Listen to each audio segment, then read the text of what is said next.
Hi everyone, welcome back to Matt's Uke Theory. In the last video we were talking about the circle of fifths and we were looking at how we can use it to transpose songs. Now if you didn't watch the last video, please go back and watch it because it's really useful and it goes through the basics of the circle of fifths. If you did watch it, welcome back. What we're going to do is carry on from where we were. So where I left you in the last video, we were looking at the chorus of 5 foot 2 Eyes of Blue, which was E7, A7, D7, G7. And I think what I didn't tell you is if you go back one more to C, that takes you back to the parent key and to the start of the next verse. So let's try playing that. We're going to do E7, 2, 3, 4, E7, then A7, D7, and G7. And then we'll go back to C. Now, believe it or not, the chords to the verse for 5 foot 2 Eyes of Blue are exactly the same thing, but just starting from C. So we start from C, we go round to E7, we carry on backwards, keep going backwards, keep going, and back to C. Let's give a go with one of the verses. 2, 3, 4, C, E7, A7, D7, G7, and C. Let's do it with the words, see if you can follow that along. 1, 2, 3, 4, 5 foot 2, E7. Eyes of blue, cycle back. Oh, what those 5 foot could do. D7. Has anybody G7 seen my unseen girl? Okay, so that entire song just started on C and then cycled back through the circle of fifths. Now, what if we wanted to do it in a different key? So say, for instance, that was too hard for me to sing because it was a little bit too high. Let's try a different key, and all we do is we shift all the chords around so they still follow the same pattern. So if we, rather than doing C, if we do it in the key of G, we're going to do exactly the same thing we did with in the key of C, only we're going to start one further along. So now in the key of G, we could start the verse with G. Then we're going to go to B7. Now that's, if you're not sure, 2, 3, 2, 2. Or you could play it like an E7, E minor moved up towards your nose, which would be 4, 3, 2 off. Either of those is fine. Let's give it a go again. So G, and then B7, E7, A7, D7, and G. Let's try it one more time. 2, 3, 4. 5 foot 2, eyes of blue, E7. Oh, what those 5 foot could do. A7. Has anybody D7 seen my back to G? Go. Now that's too low for me to sing in, really, if I sing in that particular octave. So that's a really good example of why you might transpose a song. Before we go on, let's just make sure that you're seeing how this works, and let's try it in a completely different key. Instead of starting from G, we're going to start all the way back here in F. So we're going to have to come backwards, aren't we, too?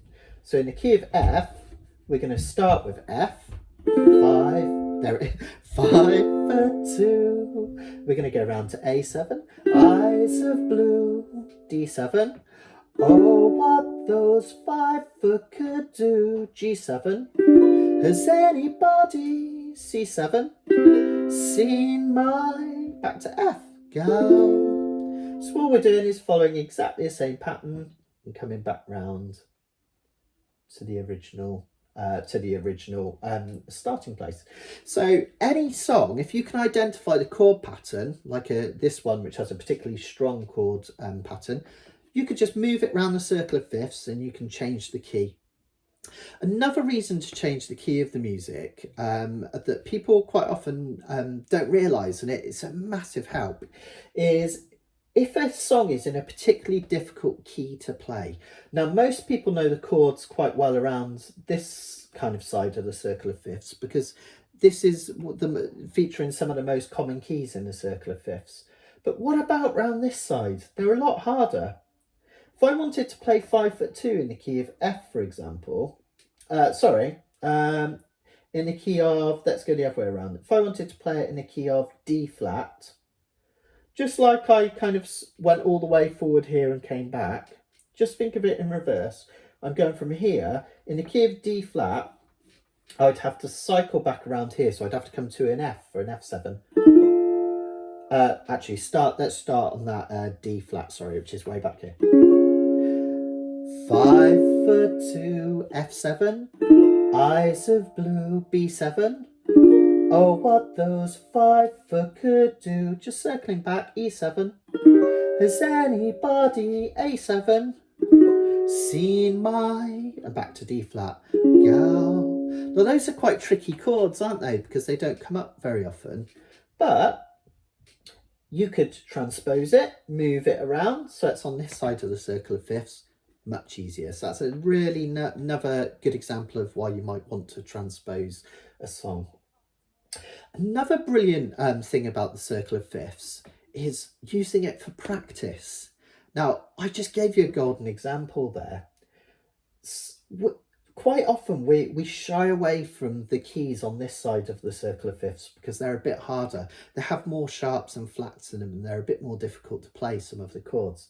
But what great practice would it be if we took a song like 5/2 and instead of playing it round this side, we took it round this side? And it's a really common thing that I use, that teachers use, and that I use to help my students learn new chords and new progressions. And one of the nicest way of doing it is taking a very simple progression, say 2-5-1. Remember, 2-5-1, as we learnt in the last video, is going backwards twice like this. So in the key of C, 2-5-1 is D, G, C.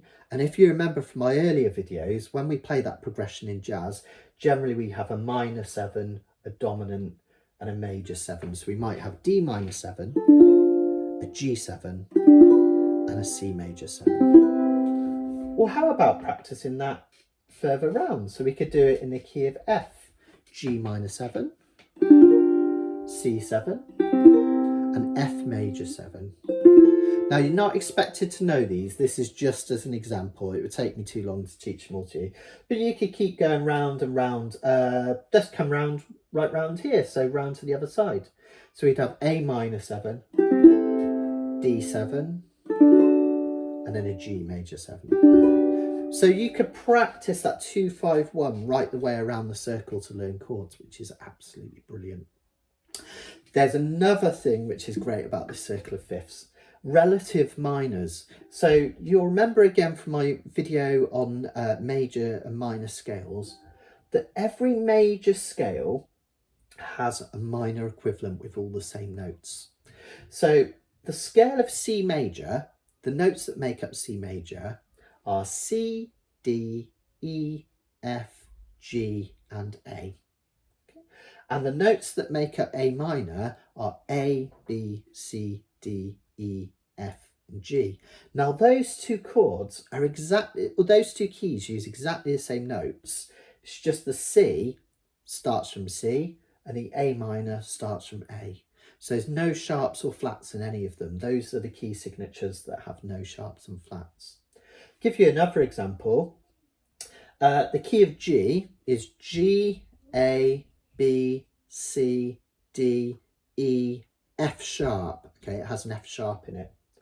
Now the key of E minor has all the same notes, just starting from E. So E, F sharp, G, A, B, C, D. Okay. Now, why is it useful to know your minor equivalents?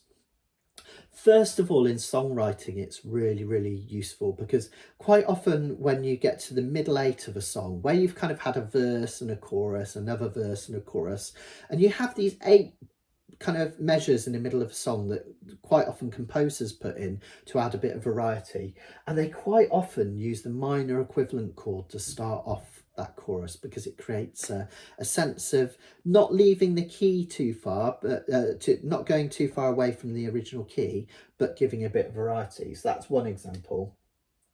And another example is in soloing. Now, when we solo, and I'm gonna do a whole video on this in so much more detail, because there's so much more to soloing than just notes. And actually, when I solo nowadays, I try not to use scales too much. I use chord tones and passing tones and guide tones and all these sorts of things that I go into in much more detail. But a very simple way to solo, which a lot of guitarists use, is when we have a song that's in a major key, for instance, C, F and G. C, F and G are the three most common chords in the key of C.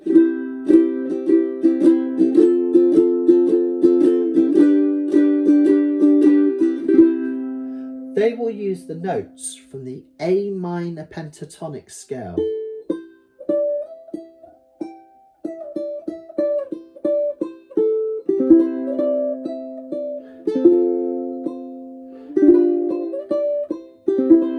Just a few notes just to give you an idea. It's hard to play the chords and solo at the same time, but that's a really common thing to do in music.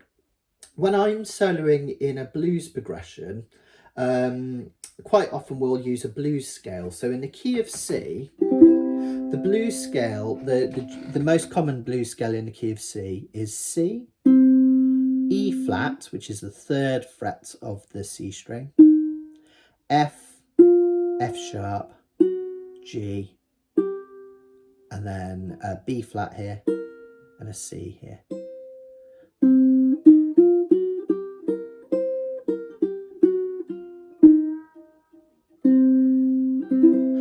That's a blues scale that you can use to solo in the key of C.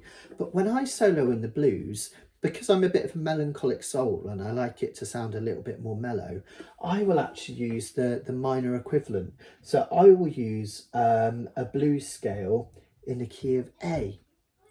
The blues scale, that when I use the C blues scale, I actually tend to use it in the key of E flat, because I prefer to use the minor equivalent.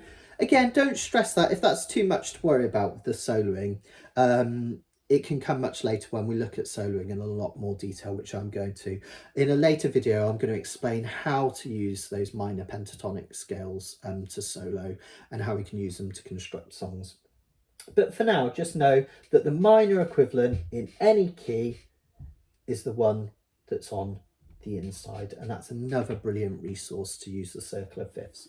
So I'm going to call it a day there. Hopefully that's really helped you in terms of your understanding what we can use the circle of fifths for, and why it's around, basically. Now, you can find tons of these resources on Google. Don't feel that you need to get a book all about it. There are plenty out there. You can print a circle of fifths off quite simply just by Googling it.